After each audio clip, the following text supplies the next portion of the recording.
Sud Radio, les clés d'une vie, Jacques Pessis. Les clés d'une vie, celle de mon invité. Vous avez connu le soleil d'une île paradisiaque avant de découvrir d'autres projecteurs qui vous ont mis en lumière dans des univers du spectacle où vous avez toujours su conserver une véritable chaleur humaine. Bonjour Séverine Ferrer. Bonjour Jacques, quel bonheur d'être parmi vous aujourd'hui. Merci à vous d'être là, d'être fidèle. Je sais que vous écoutez régulièrement les clés d'une vie. C'est vrai. Ce qui nous touche beaucoup et vous êtes de plus en plus nombreux à l'écouter. On va évoquer aujourd'hui cette tournée La Voix des femmes qui est importante pour vous et quelque chose de tout à fait original. Et on va également évoquer votre parcours. C'est le principe, vous le savez, des clés d'une vie. Eh oui. Alors la première date que j'ai trouvée, c'est le 28 avril 1989. Vos débuts de chanteuse à la télévision avec cette chanson.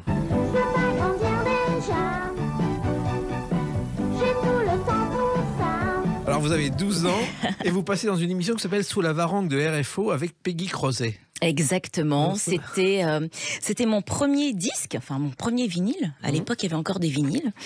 Et c'est vrai que c'est une histoire un petit peu particulière parce que j'ai été repérée par un producteur métropolitain. Et du coup, il y avait un gros casting sur l'île de la Réunion. Et je me suis retrouvée, moi, alors je faisais déjà des petits spectacles, etc. Et je me suis retrouvée à cette audition où il y avait vraiment toutes les plus grandes chanteuses et les grands chanteurs réunionnais. Et moi, petite, du haut de mes 9 ans, parce qu'à l'époque, le temps qu'ils sortent était un petit peu plus long. Et du coup, je me suis retrouvée là, je les regardais, qui me regardaient bizarrement, du genre, qu'est-ce qu'elle vient faire là, cette petite? Et figurez-vous, Jacques, que je suis la seule à avoir été choisie à ce moment-là. Le producteur m'a choisie. Et entre-temps, il est rentré donc sur la métropole. Et il devait revenir, et puis je ne sais pas ce qui s'est passé, il a fait faillite ou quelque chose comme ça, ce qui peut arriver tout à fait. Et je me suis retrouvée avec cette chanson que j'adorais, donc écrite par Stéphane Pellegrin, qui s'appelait Mosquito à l'époque. Et j'adorais cette chanson, Je veux pas grandir déjà, qui est toujours en plus vraiment d'actualité, parce que j'ai tout le temps pour ça, les politiciens ne servent à rien. C'était vraiment, et c'était très rigolo, sorti de la bouche d'une enfant, parce que c'était une chanson qui est restée tout à fait mature en fait pour mon âge. Et du coup, j'ai été la seule choisie. Et je me suis retrouvée avec cet enregistrement, et à un moment je me suis dit, on peut pas laisser ça comme ça, c'est trop dommage, cette chanson est super. Et bien figurez-vous qu'avec mes quelques économies, puisque je faisais quelques petites publicités, tout ça là-bas à la Réunion, bon attention, c'était pas du tout les tarifs d'ici, rien à voir. Et on a décidé avec mes parents en fait de prendre toutes les économies que j'avais et de lancer ce disque. Il y a eu 1000 exemplaires donc qui sont sortis, et j'ai été numéro 1 contre toute attente à la Réunion. C'était incroyable, et le temps que le disque sorte, du coup j'avais 11 ans, oui, c'était ça, et c'était une très jolie expérience. C'est une belle histoire. La Réunion d'ailleurs, c'est là où vos parents se sont rencontrés, je crois, Éric et Blanche. Oui, vous savez tout ça. Et c'est vrai que je crois que votre père est d'origine indienne, votre mère italienne, vietnamienne et normande. Ça fait un beau mélange. Et ben c'est ce qui fait aussi la richesse justement de tous ces gens qui sont réunionnais et qui viennent de toutes les cultures, de toutes les religions et qui vivent en toute fraternité. Je crois que c'est ce qui a fait aussi mon ouverture sur le monde, tout simplement. Et c'est vrai que j'ai énormément d'origines.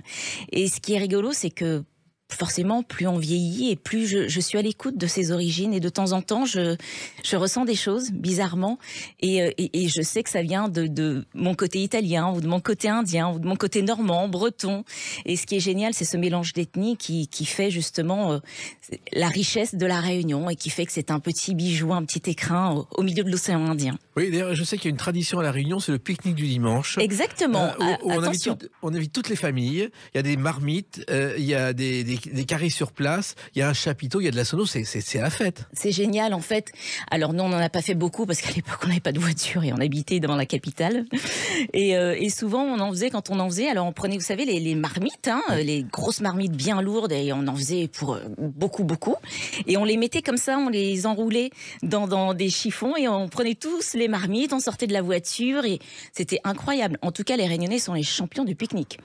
Alors, vous êtes née, je crois, Séverine Ferrer, à Montpellier. Oui. Et vous avez passé aux premières nuits dans une valise. Tout à fait. Dis donc, vous en savez des choses. Oui, parce qu'en fait, j'avais des parents qui n'avaient pas vraiment les moyens.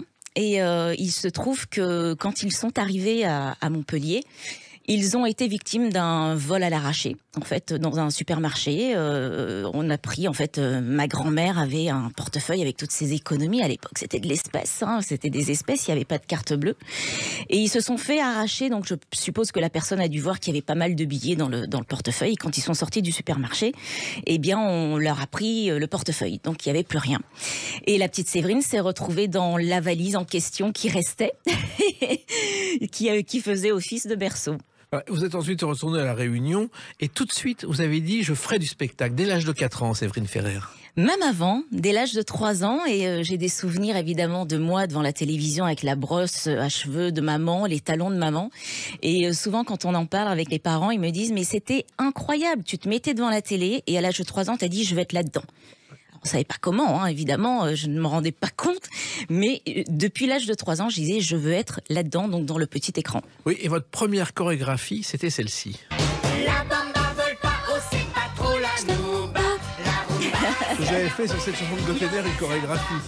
Bon, en fait, je reproduisais toutes les chorégraphies et j'ai rencontré donc Richard Gottener il y a peu de temps et je lui ai dit ça, il était mort de rire. Et en fait, j'aimais cette chanson parce qu'évidemment, il y avait des voix d'enfants, probablement c'est ce qui m'a attiré en premier, mais je reproduisais toutes les chorégraphies. Donc ça allait de Clo-Clo à Richard Gottener en passant par... je pense que j'ai fait toutes les chorégraphies qui pouvaient passer à la télévision. Et c'est d'ailleurs pour ça qu'à l'âge de 8 ans, j'ai créé un groupe qui s'appelait le Baby Show. Voilà. Et on faisait en fait des arbres de Noël, des représentations, des avant-premières quand il y avait des artistes métropolitains qui venaient à La Réunion, etc. Et c'est vrai qu'on faisait les chorégraphies que je faisais déjà petite. Et on avait monté tout un groupe d'une dizaine de personnes. Et on a d'ailleurs eu la chance de venir en 91 faire Tous à la Une avec Patrick Sabatier. Oui. Et c'est à partir de ce moment-là que je me suis dit que ma vie était à Paris. Oui, mais en même temps, à La Réunion, vous avez remporté un prix qui n'existe plus aujourd'hui. C'est le Mini Miss Réunion. Oui. Mais oui, c'était incroyable. Là encore, moi, ma vie est faite de hasard, en fait, de hasard heureux. En même temps, il n'y a jamais de hasard. Donc, et c'est vrai que je me suis retrouvée pour la première et unique fois, en fait, en colonie de vacances, parce que j'ai pas vraiment aimé ça, en fait, je suis assez solitaire. Ouais. Et du coup, un jour, j'étais là avec le moniteur sur la plage, et arrive une dame très élégante, très classe, très belle, qui nous dit « Oh là là, je suis fascinée par les visages de ces enfants, ce mélange d'ethnies incroyable, je les trouve fascinants. » Et c'est là qu'elle nous dit « Je suis une ancienne Miss Côte d'Azur, etc. Et j'aimerais beaucoup, ça me ferait marrer, d'organiser une élection de mini-miss ici. » Et là, je la regarde, évidemment, et je lui dis « Ah, je sais ce que c'est. On défile et on gagne des cadeaux. » Et voilà. Elle me regarde très amusée. Elle me dit « Oui, c'est tout à fait ça. C'est ça, tu as raison. » Et je ne sais pas comment elle s'est débrouillée. Elle s'est arrangée avec l'hôtel, en fait, où elle était. Elle a trouvé un magasin de jouets qui lui a offert des jouets. Et elle a organisé une élection de Mini-Miss Réunion. Et quand elle est revenue voir le moniteur pensait que c'était, un truc un peu... Et du coup, elle a proposé de faire l'élection et lui, il l'a proposé aux parents comme une activité, comme une autre proposée par le centre de loisirs. Et donc, nous, on se rendait pas compte de l'importance de l'événement, en fait. Donc, on s'est tous retrouvés avec les familles et tout ça. Donc, j'ai défilé. J'ai gagné des cadeaux, j'ai gagné ma première maison de Barbie et j'en étais folle. Et du coup, le lendemain, je me suis retrouvée à la une de la presse locale et c'est comme ça que tout a démarré en fait. C'est vrai. Et en fait, ces concours sont très courants aux États-Unis. Il y en a des dizaines partout, ça vient de là-bas. Et effectivement, vous êtes retrouvée à la une, vous avez fait des émissions de télévision, je crois, pendant 2 ans à RFO. Hein, oui, à RFO Réunion, 3 heures de direct tous les mercredis, les enfants du soleil. Vous étiez la Dorothée de la Réunion, en quelque sorte. Un petit peu, un petit peu plus jeune. Un petit peu plus jeune. Et puis bien, vous êtes venu en France. Et en France, votre première apparition à la télévision, c'est dans cette série. Une histoire qui fait vivre, mais que j'ai prise au sérieux. Classe Mannequin qui est né d'un quota. C'est-à-dire qu'il y avait un quota du ministère de la Culture demandant des séries jeunesse à 17h tous les jours. Et c'est comme ça que Classe Mannequin est venu. Et Classe Mannequin, vous avez été Lou, je crois. Lou, la petite sœur de Vanessa Demouy, qui était donc un des rôles principaux. Et ce qui est très rigolo, puisqu'on en parle encore aujourd'hui, c'est que je n'ai fait que 7 épisodes. Il y en a eu 120. Oui. Et encore aujourd'hui, tout le monde a l'impression que j'ai fait les 120 épisodes. C'est curieux, ça. Et c'était assez rigolo parce que finalement, ce rôle a été marquant. Je ne m'attendais pas à ça. Et il m'a ouvert beaucoup de portes et ça a été une vraie belle expérience. C'était le résultat d'un casting, vous aviez été choisi, c'est une... Alors Jacques, c'est encore un concours de circonstances hallucinant. Je ne sais pas si j'ai le temps de vous le raconter. Oh oui. Avec plaisir, bon, j'y vais. Avec joie. En fait, j'étais sur un autre casting pour M6, une autre série qui devait voir le jour et qui a vu le jour d'ailleurs, mais qui n'a pas rencontré le succès de Classe Mannequin. Et moi, j'étais vraiment choisie pour l'autre série. Et entre-temps, sur Classe Mannequin, la jeune fille qui faisait Classe Mannequin, alors on était deux, non, il en restait deux, bref. Et donc du coup, sur Classe Mannequin, la jeune fille qui devait faire le rôle de Lou, qui était déjà choisie, c'était acté, a eu vent de ce casting, donc elle l'a passé quand même, et elle a été dans les dernières, donc on était les deux dernières. Et vu que c'était le premier rôle de la série, elle a préféré faire l'autre, et moi, j'ai hérité de Classe Mannequin et j'étais ravie, moi, ça m'allait très bien. Donc voilà, encore un concours de circonstances, un hasard qui a bien fait les choses. Il y en a eu d'autres, il y a eu Studio Sud, Oui. vous avez été Miss Potin, avec, je crois, Thomas Sisley, qui a réussi ensuite en devenant Largo Winch. Diane Robert et Thomas Sisley, on a tous été, en effet, on a commencé avec cette série, oui. C'est fou, hein, c'était une époque pour les séries qui étaient fabuleuses. Tout était encore possible. Et alors c'est très rigolo parce qu'à l'époque, j'avais fait aussi Bon Marché l'Insolent d'Édouard Molinaro. Oui. Et Jean-François Balmer, un très grand comédien français, me disait mais tu as vraiment envie de faire ce métier et tout, t'es sûr de toi? Parce que j'étais très jeune en fait. Et je lui dis mais je t'assure, c'est ce que je veux faire. Et il me dit tu sais, à un moment, on va forcément te proposer, parce que tu as le profil, tous ces sitcoms, etc. Tout le monde te dira de ne pas le faire. Eh bien moi je te dis que si tu y arrives, après, ce seront des vacances, en fait. Le cinéma, c'est vraiment les vacances. Les fictions, ce sont des vacances. Il me dit, c'est un tel exercice qui est si difficile. Si tu arrives à sortir victorieuse d'un exercice comme celui-ci, tu peux tout faire après. Et je vous jure, 3 semaines après, on m'appelle et on me dit, voilà, il y a un casting pour une sitcom. Mon agent a été opposé au fait de le faire. Et je me suis dit, j'ai repensé à Jean-François Balmer, et je me suis dit, je vais quand même y aller et je vais essayer. J'ai été prise, je l'ai fait. Et c'est vrai que j'ai beaucoup, beaucoup appris, surtout sur le terrain. Voilà. Et il s'est passé ensuite d'autres choses. Et une date importante dans votre carrière, c'est le 15 février 1997. À tout de suite sur Sud Radio avec Cédric Ferrer. Sud Radio, les clés d'une vie, Jacques Pessis. Sud Radio, les clés d'une vie, mon invité Séverine Ferrer. Nous parlerons tout à l'heure de La Voix des femmes, un spectacle tout à fait original qui va partir en tournée en France. Et quand je vous parle du 15 février 1997, bien sûr, vous vous en souvenez, c'est ceci.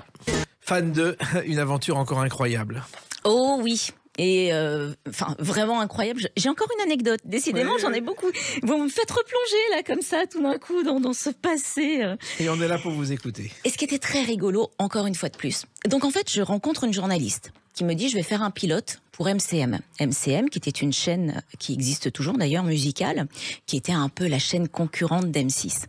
Et elle me dit j'aime ton parcours, je trouve atypique, inspirant, etc. Et j'aimerais que tu sois ma première invitée pour le numéro 0. Vous savez, en télé, on fait toujours un numéro 0. Et si ce numéro 0 marche, eh bien on enclenche le process pour faire l'émission. Et donc je lui dis avec grand plaisir, etc. Et pendant l'émission, elle fait son interview, comme vous aujourd'hui. Sauf que je ne sais pas, je pense que sous le coup du stress, elle a perdu tous ses moyens. Et en fait, quand elle me donnait des dates comme vous, c'était pas tout à fait les mêmes. Oui. Enfin, elle se trompait, elle s'en mêlait un petit peu les pinceaux.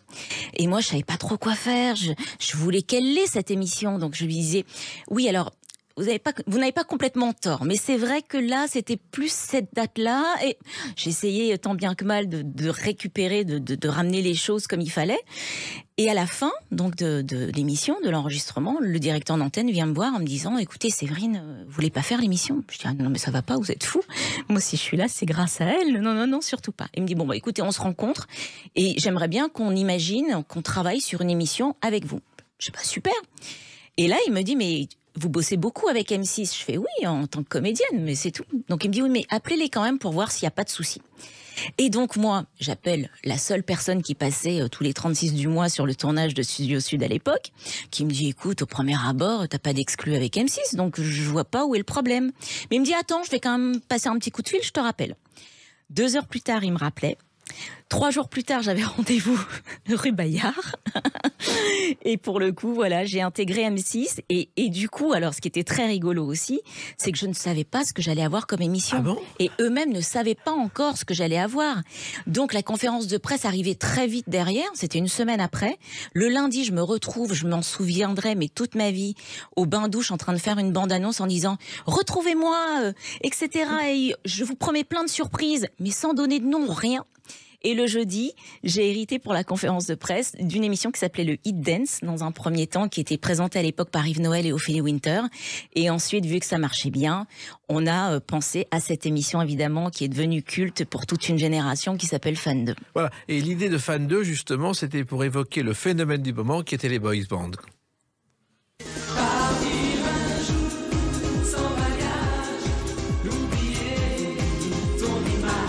Les To Be Free.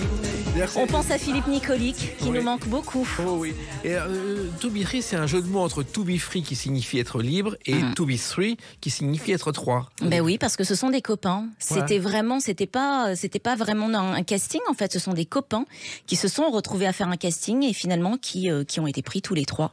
Et dès la première émission, vous parlez des boys bands, donc de To Be Free, de Alliage, de David Charvet. C'est vraiment un univers tout à fait nouveau que les jeunes découvrent et dans lequel vous intégrez, alors que c'était pas forcément votre univers au départ, Séverine Ferrer. Bah, pas vraiment, on n'était pas préparé au phénomène boys band. En fait, c'est un phénomène qui a explosé et c'est vrai qu'on s'est dit, tiens, on est en plein dans l'actualité, donc il faut continuer. Ce serait bien d'avoir une émission pour ce phénomène. Et puis, il y avait une multitude de groupes qui sortaient, français, internationaux, des filles et des garçons, parce qu'il y avait aussi des girls band. Et c'est vrai que nous, on s'est dit, Fan 2 est né avec le phénomène boys band, mais on a eu cette grande chance aussi de continuer et de prendre chaque virage. Il y a eu le virage des comédies musicales, des chanteuses à voix comme Lara Fabian, Hélène Ségara. Le rap, à un moment, le rap a explosé, donc avec le Secteur A, avec Doc Gynéco, Tommy Bugsy, etc. Donc on a eu cette chance l'émission a perduré grâce au phénomène d'actualité musicaux qui sortait à ce moment-là. Mais c'est vrai que l'émission est née avec le phénomène boys band. Et moi, je ne connaissais pas. Évidemment, je connaissais les fans de Clo-Clo qui cassaient les sièges, etc. Mais là, ça a été incroyable. On ne s'attendait pas à un tel phénomène. Oui, parce qu'en plus, il avait été testé avec une émission 24 heures avec World Apart en octobre 96, et c'est comme ça qu'il s'était dit, tiens, si on faisait une émission spéciale. Ouais, donc, vous êtes parti pour quelques mois, et pendant 6 ans, Séverine Ferrer, vous êtes 9 ans, vous êtes 9 ans, vous êtes comme le temps passe, vous êtes retrouvés tous les samedis matins à l'antenne, en direct. Pas en direct, non, c'était enregistré. Et pour le coup, heureusement, parce que alors. Pareil, on s'amusait beaucoup. Il faut dire que c'était encore les belles années de la télévision, il faut le dire. Et c'est vrai que j'avais une équipe où j'étais comédienne et je ne voulais pas faire une présentation conventionnelle, habituelle. Donc, je me mettais toujours des tenues de dingue, je prenais des poses de dingue, je me retrouvais dans des endroits de dingue. Et c'était rigolo parce qu'encore aujourd'hui, le public m'arrête en me disant « Chaque samedi, on attendait de savoir comment t'allais être habillée, ce que t'allais faire, où t'allais être. » Et c'était très drôle. Alors, ce qui est étonnant aussi, c'est que vous avez inventé des rubriques devenues récurrentes qui sont copiées depuis, parce que l'interview de Séverine, le concours, des enquêtes comme les nouveaux provocateurs, ça n'existait pas à la télévision. Eh bien, écoutez, la conférence de fans aussi, j'y tiens parce que c'est une de mes idées. En fait, en conférence de presse, les journalistes vous posent toujours les mêmes questions. Et à un moment, t'en as assez, quoi, parce que c'est finalement le fan pur et dur, il veut autre chose. Il veut plus d'intime, il a envie de savoir ce que tu bois le matin, si t'es plutôt café ou thé, si t'es plutôt caleçon ou slip. Et à un moment, je me suis dit, ce serait peut-être bien d'organiser une vraie conférence de presse, mais où les questions sont posées par les fans. Et ça a été un exercice génial pour les artistes, ils m'en parlent encore aujourd'hui. Et surtout, on a eu des moments vraiment authentiques. Et ce qui faisait aussi la force de cette émission, c'est qu'il y avait un traitement de l'artiste qui était différent des autres émissions, parce que tout de suite, on essayait, et moi aussi, au travers de mes émissions et de mes interviews, j'essayais d'avoir toujours ce côté authentique, de parler à la femme ou à l'homme que j'avais en face de moi et non pas à l'artiste. Et c'est ce qui a donné aussi des moments très beaux et des rencontres très belles dans Fan 2. Oui, il y a eu notamment une interview de Jennifer Lopez aussi qui a été culte de ce côté-là. À l'époque, elle vient de se marier avec un chef cuisinier cuisinier, elle va divorcer parce que je pense que la cuisine n'est pas bonne, elle va se remarier avec un chorégraphe, et elle a construit à partir de cela un empire. Vous l'avez connu au début. Ah, moi je l'ai connu au tout début, c'était le premier album d'ailleurs, et moi j'étais fan, je ne suis pas du tout groupie, mais je la trouvais belle, talentueuse, j'adorais ses chansons, son style musical, et là on me dit tu vas la rencontrer. En plus j'étais enceinte jusqu'au cou, j'étais sur le point d'accoucher, et c'était très mignon, elle était vraiment attentionnée, c'était plein de tendresse, et juste après l'interview, évidemment moi j'étais très émue, en plus enceinte on a les émotions qui décuplent, et du coup quand elle a fini, elle m'a prise dans ses bras, elle m'a touché le ventre, alors que je détestais ça à l'époque, mais là c'était Jennifer Lopez, je l'ai laissé faire.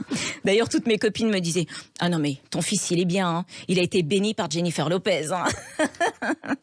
Et puis, vous avez inventé aussi une formule qui est reprise depuis, c'est les tops et les flops de la semaine. Partout, on le voit partout aujourd'hui. Bah oui, maintenant il y a les petits pouces, les petits likes, les petits j'aime pas. Et c'est vrai que oui, on a été assez un peu précurseurs quand même finalement. Merci de me le rappeler parce qu'on oublie. On l'oublie un petit peu. On oublie un petit peu, mais finalement c'est vrai qu'on avait de bonnes idées avant l'heure. Voilà. Et vous avez aussi, et on l'a un peu oublié, présenté la saison 2 de Love Story avec Benjamin Castaldi. Ça aussi, c'est une autre aventure. C'était incroyable. C'était évidemment l'arrivée de la télé-réalité. On n'était absolument pas préparés non plus à ça. Et c'est vrai que moi, j'avais suivi le Loft 1 et j'ai été très impressionnée parce que de voir ces gens vivre 24 heures sur 24 avec des caméras, je trouvais ça dingue. Moi, je n'aurais jamais pu le faire. C'est quelque chose que j'aurais refusé tout de suite. Et c'est vrai que quand on m'a proposé le Loft 2, et en plus, c'était pas une mission simple que j'avais, parce que je l'ai récupéré à la sortie du Loft.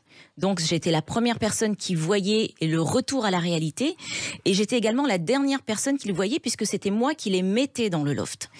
Donc il y a quand même eu, ce qui était très rigolo, c'est qu'il y a eu quand même un lien très fort quand je les revois aujourd'hui. Et récemment j'ai encore vu Affida Turner et on en a reparlé avec beaucoup de tendresse. C'est que quelque part, ils savaient que c'était moi, donc j'essayais, moi, dans la mesure du possible, parce qu'il y avait les familles qui étaient là, d'avoir toujours un petit truc, un petit mot doux, quelque chose qui était arrivé et qu'ils devaient savoir avant de réintégrer la vie de tous les jours avec le plateau. Et donc, de temps en temps, c'est vrai que quand on regarde bien, je suis sûre de temps en temps un petit peu des petites choses et je leur donnais des petites infos qui leur permettaient d'arriver mieux. Et le retour à la réalité était beaucoup moins brusque, beaucoup moins brutal, quoi. C'était plus doux. C'est votre tendresse, votre douceur. Après, il y a eu un petit changement, mais vous êtes revenu à la télé et on va l'évoquer à travers une autre date, le 5 avril 2020. À tout de suite sur Sud Radio avec Séverine Ferrer.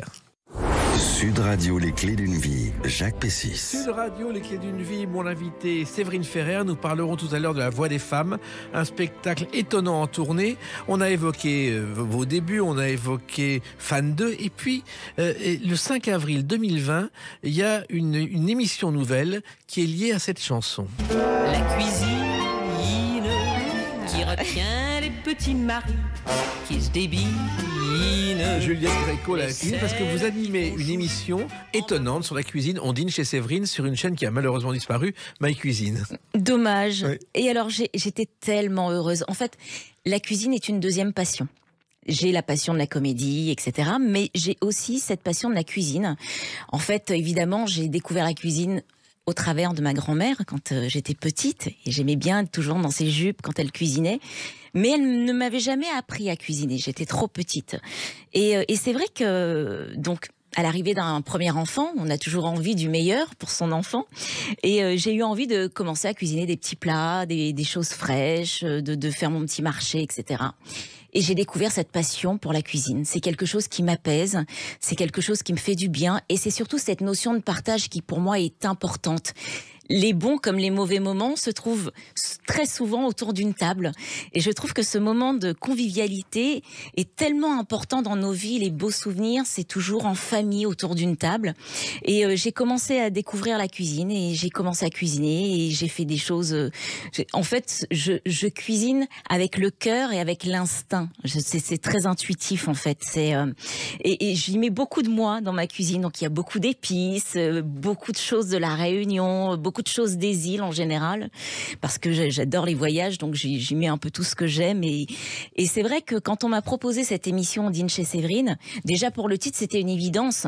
C'est-à-dire que moi, j'ai toujours plein de monde à la maison, j'adore recevoir, j'adore cuisiner, j'adore partager. Et du coup, cette émission était géniale parce qu'en plus, j'avais cette chance de pouvoir recevoir des copains, de vrais copains qui venaient cuisiner avec moi. Et malheureusement, le Covid est passé par là et la chaîne a été réquisitionnée. Et on a fait les 10 numéros qui ont été enregistrés.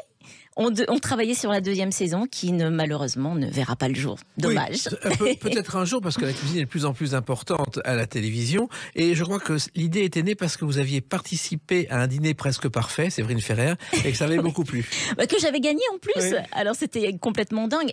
Alors que j'étais partie sur une recette complètement folle, j'ai voulu faire découvrir un plat réunionnais qui est notre caviar réunionnais qui s'appelle les bichiques.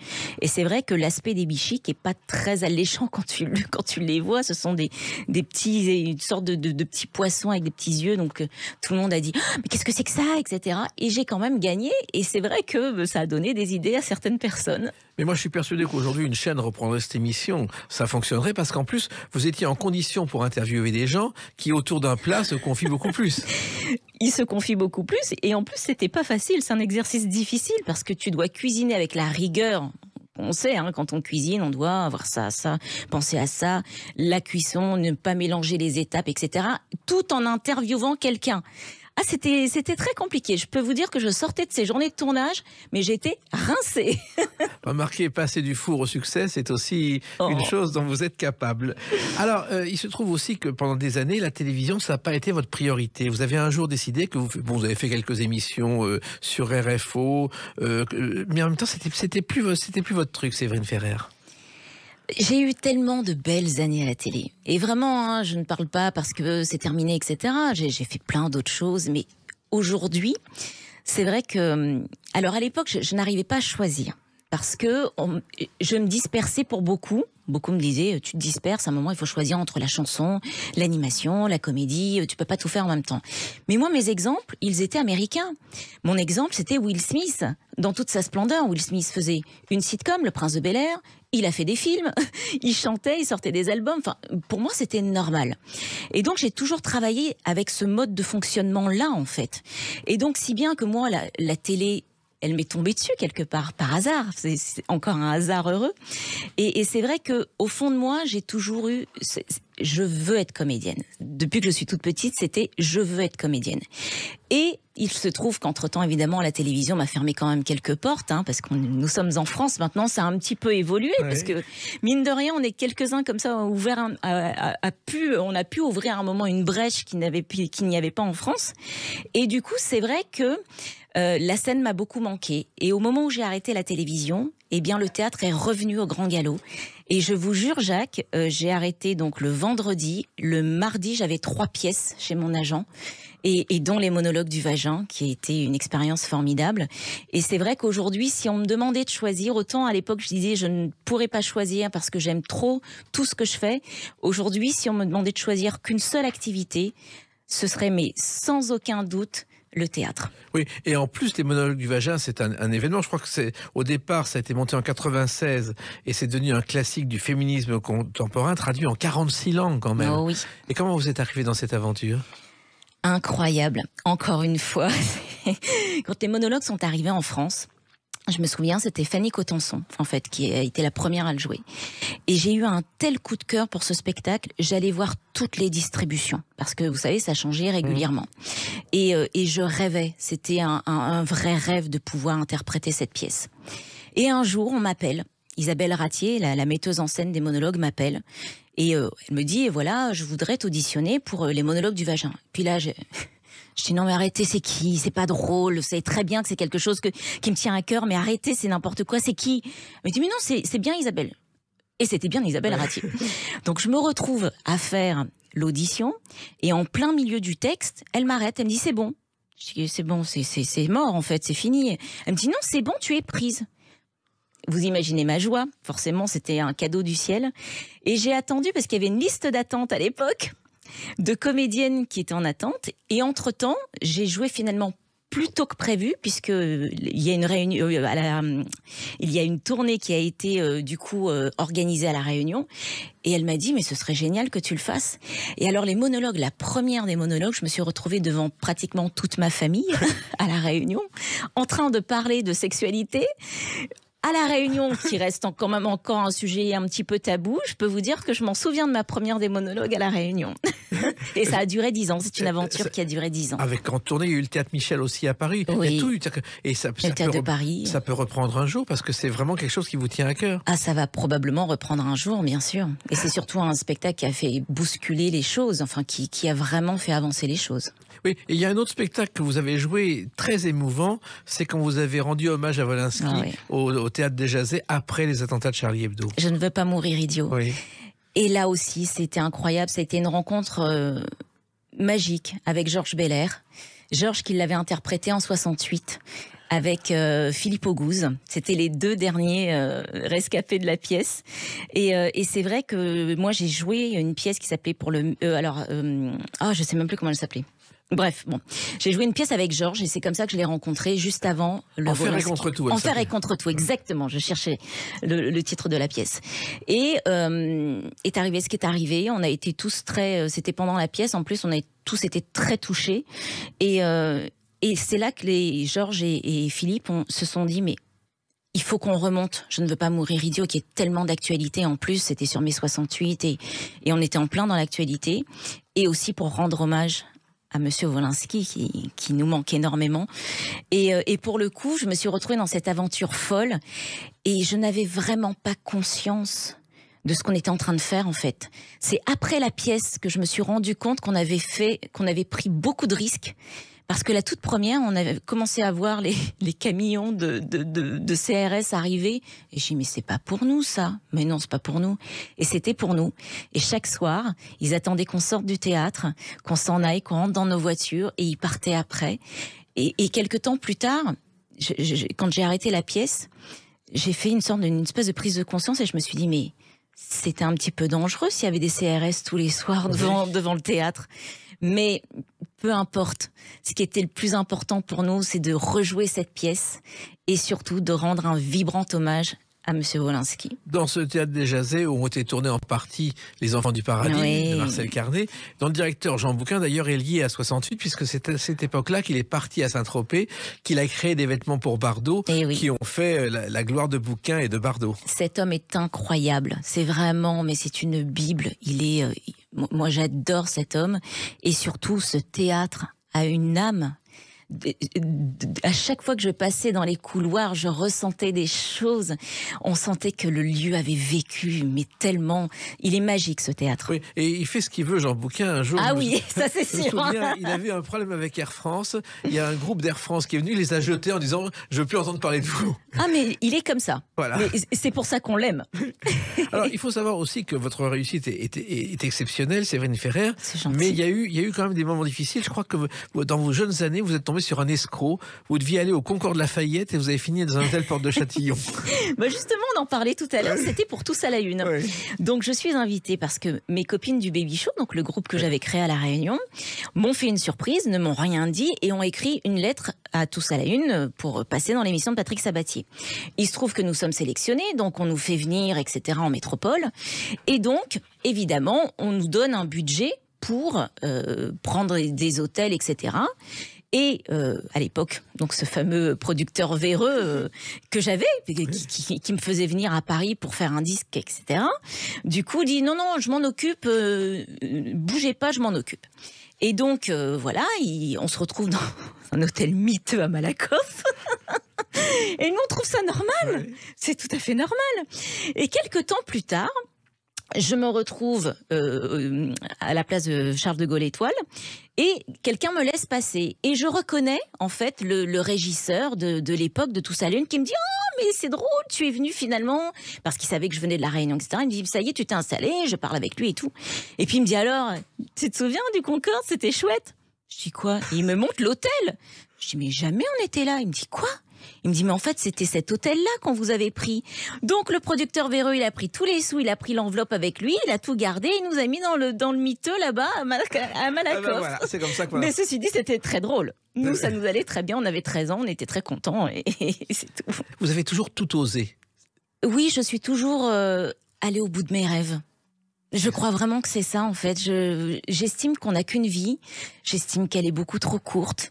Et à chaque fois, en fait, je me suis fait une liste, comme ça nous arrive de temps en temps de faire une liste. Et vraiment, sur tout ce que j'avais noté sur cette liste, je crois avoir... j'ai eu cette grande chance, hein, j'ai une bonne étoile aussi qui fait que j'ai pu réaliser ces rêves. Mais je ne me donne pas de limite. De toute façon, je me dis quoi ? Dans le pire des cas, ça fonctionnera. Dans le pire des cas, ça ne fonctionnera pas. La plupart du temps, ben voilà, à un moment, tu penses que ce sont les bonnes personnes avec qui travailler, puis tu te prends des claques dans la figure. J'ai pas fini d'en prendre des claques, j'ai pas fini de me planter, mais j'ai en tout cas envie d'essayer pour ne pas avoir de regrets et de remords. Vous n'avez jamais eu le moindre regret, le moindre remords. Jamais. Vous avez accompli votre rêve. J'espère que j'en ai encore plein d'autres à réaliser, mais c'est vrai que j'ai accompli beaucoup de mes rêves, j'ai eu cette grande chance, merci la vie. Voilà, un autre rêve qui va être concrétisé, c'est le 3 mai 2023. On en parle dans quelques instants sur Sud Radio avec Séverine Ferrer. Sud Radio, les clés d'une vie, Jacques Pessis. Sud Radio, les clés d'une vie, mon invité Séverine Ferrer. Donc il y a eu la télévision, il y a eu la cuisine, il y a eu la chanson. Et puis le 3 mai 2023, c'est la première d'un spectacle que vous avez mis en scène avec Léa Landau.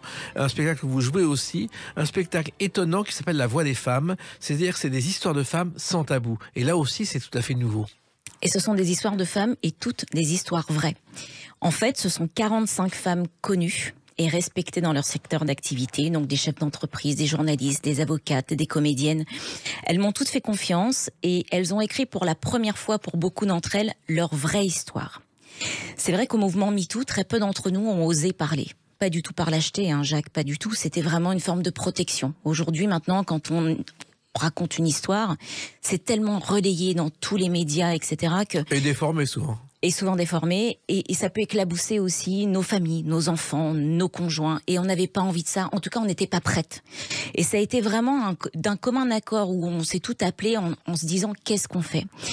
Et en fait, ce qui s'est passé, c'est que, évidemment, vous le savez, en tant que comédienne, on se parle, on connaît toutes nos histoires, etc. Mais on s'est dit qu'on devait quand même, à un moment, faire quelque chose. Et c'est vrai qu'on continue à voir l'actualité, on se dit mais ça continue, ça ne s'arrête donc jamais. Et on s'est dit à un moment, donc, ce qui a été vraiment l'élément déclencheur, c'est que pendant le confinement, on a reçu énormément de messages sur les réseaux sociaux de femmes qui nous demandaient de l'aide. Et on s'est dit, pourquoi nous ?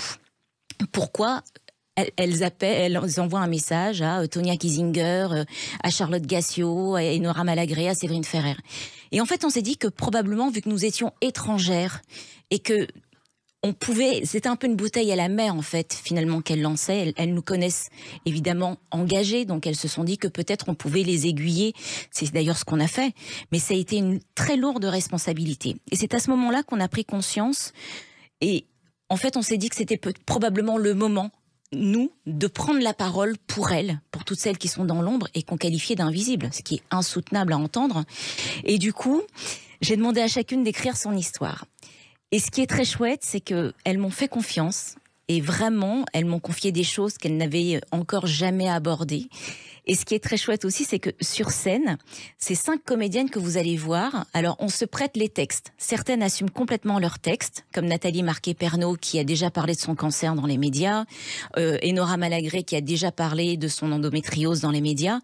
Mais beaucoup n'ont pas encore la force de raconter et de défendre leur histoire. Donc on se prête les textes, ce qui est absolument génial parce qu'en plus ils prennent une nouvelle dimension.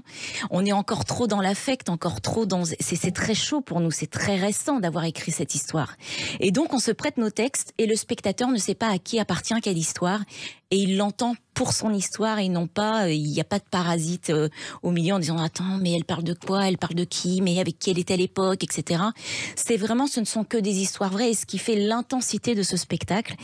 Et notre message, c'est vraiment de leur dire à toutes ces femmes qui n'ont pas la parole, nous du coup on l'apprend pour elles. Notre notoriété nous donne la possibilité de l'apprendre et d'ouvrir la voie pour elles. Et ce qu'on veut leur dire, c'est que la notoriété n'épargne pas contre les violences, contre les malheurs, contre les peines. On a toutes les mêmes problématiques. Toutes les femmes du monde entier, on a beau passer à la télévision, mais on a aussi les mêmes problématiques. Et si nous sommes encore debout et que nous nous sommes relevés de ces expériences, elles aussi peuvent le faire. Comment vous avez débuté dans le mouvement MeToo? Comment êtes-vous entrée dans cette aventure au départ, Séverine Ferrer?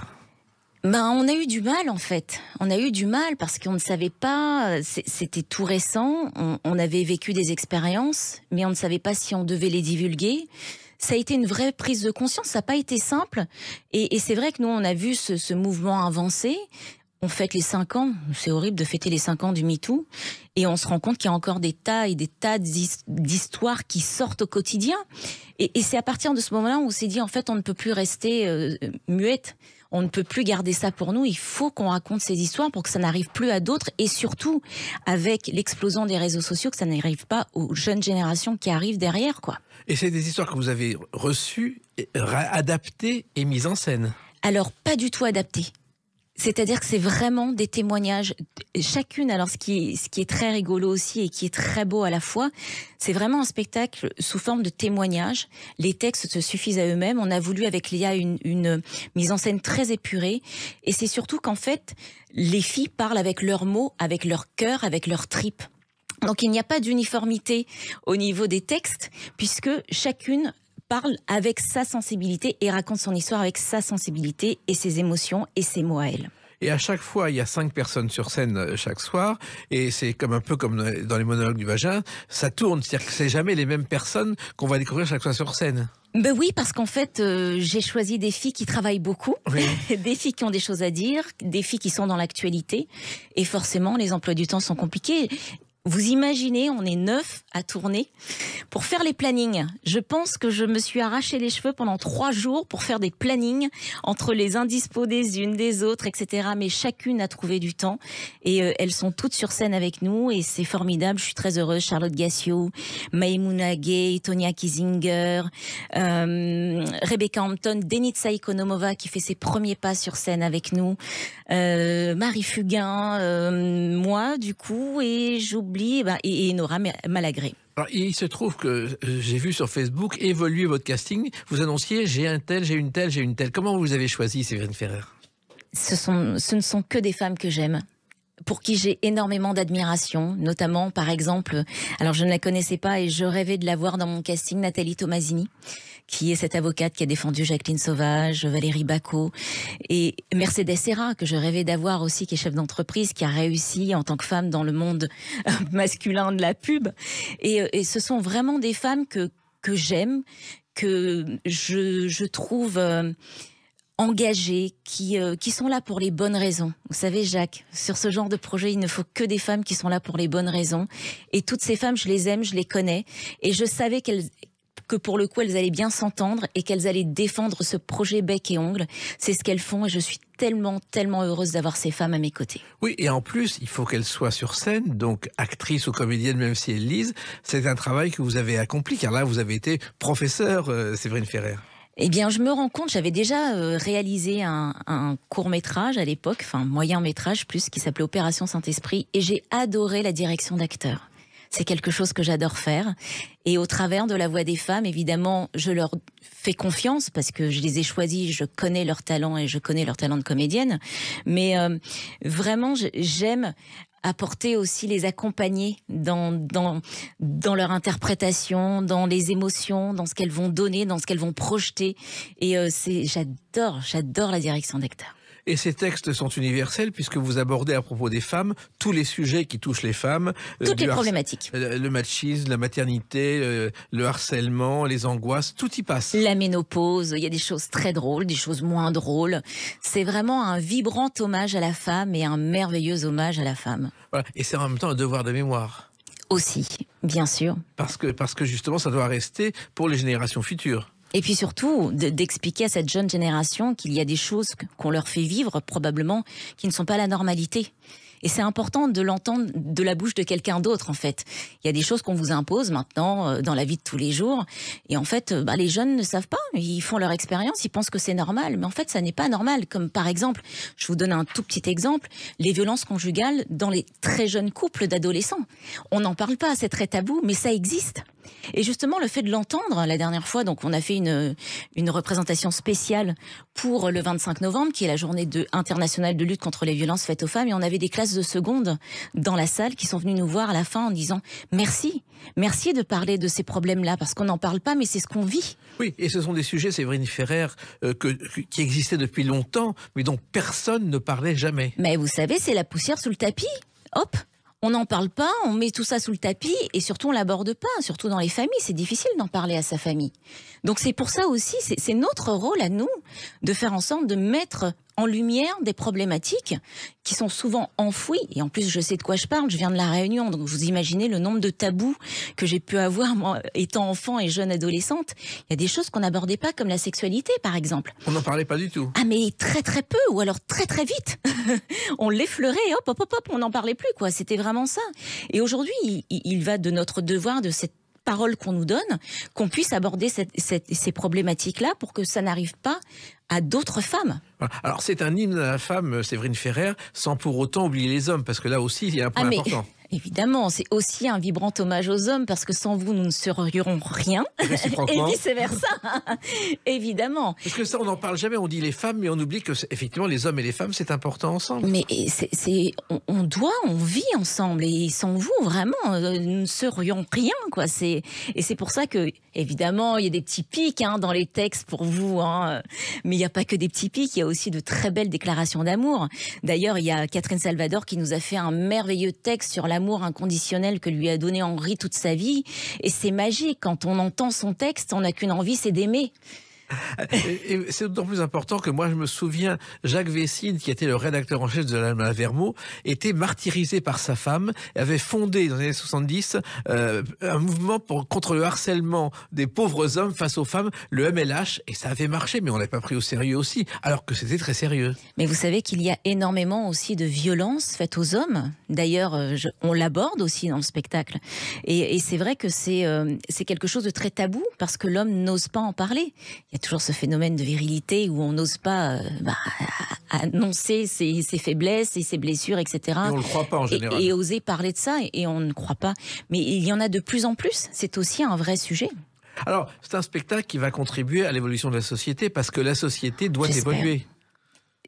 Elle doit continuer, parce qu'il y a beaucoup de choses qui ont été faites et pour le coup, on a quand même bien progressé. Mais il y a encore tellement de choses à faire. Et je souhaite vraiment, c'est notre vœu à toutes, toutes les comédiennes qui ont témoigné, en fait, on met une petite pierre à l'édifice en espérant que ça bousculera encore un petit peu plus les choses et que ça fera avancer un petit peu plus les choses. Si déjà c'était le cas, ce serait une grande victoire pour nous toutes. Alors, ça commence par une tournée le 3 mai à Thionville, il y a le 8 mai à Montpellier, le 6 mai à Montpellier, le 7 mai à Marseille.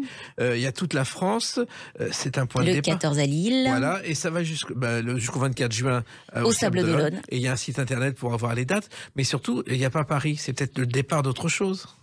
C'est en préparation. Parce que ce spectacle, c'est un point de départ pour vous, c'est autre chose. C'est une belle grande aventure qui, j'espère, va perdurer, vraiment, parce qu'on a tellement de choses à dire. Et en plus, c'est une aventure théâtrale à dimension sociale et humaine, j'aime l'appeler comme ça, parce qu'on va aussi faire tout un travail dans les associations qui œuvrent pour les femmes, où nous allons aller recueillir leurs paroles. Et dans un futur que je nous espère proche, en espérant qu'on rencontre le succès, c'est de pouvoir, dans quelques années, ne plus défendre nos textes sur scène, mais défendre ces textes de femmes qui ont témoigné au travers des associations et de monter sur scène avec elles. Et quand vous avez commencé ce mouvement, voici 5 ans, vous ne pensiez pas que vous en seriez là aujourd'hui, Séverine Ferrer? On pensait que ça irait plus vite. Ah ouais. On pensait pas qu'il y aurait encore autant de choses à dire et encore autant de choses à faire. Moi, j'aurais aimé que ce mouvement MeToo, évidemment, c'est compliqué, mais que ça fasse avancer, que ça aille plus vite. On a envie que ça aille plus vite, forcément. Et qu'il n'y ait pas encore tout ce qu'on entend quand on allume nos téléviseurs et qu'on entend encore tant de féminicides et tant d'attaques, etc., etc. C'est un combat de tous les jours, mais c'est un combat que nous sommes toutes prêtes à mener, et je dis toujours qu'on est plus fortes ensemble que chacune de notre côté. Et vous êtes ensemble sur scène avec La Voix des femmes. Ça commence le 3 mai à Thionville, le 6 mai à Montpellier, le 7 mai à Marseille et d'autres dates sur Internet. Je pense au site La Voix des femmes. Oui. Continuez ces combats, Séverine Ferrer, avec votre sourire légendaire et avec votre force légendaire. C'est gentil, on essaie de la garder, même si des fois c'est compliqué et qu'on a un peu envie de baisser les bras, mais jamais longtemps. Exactement, continuez comme ça. Merci beaucoup Jacques, c'était un vrai plaisir. Et réciproquement, les clés d'une vie, c'est terminé pour aujourd'hui. On se retrouve bientôt. Restez fidèles à l'écoute de Sud Radio.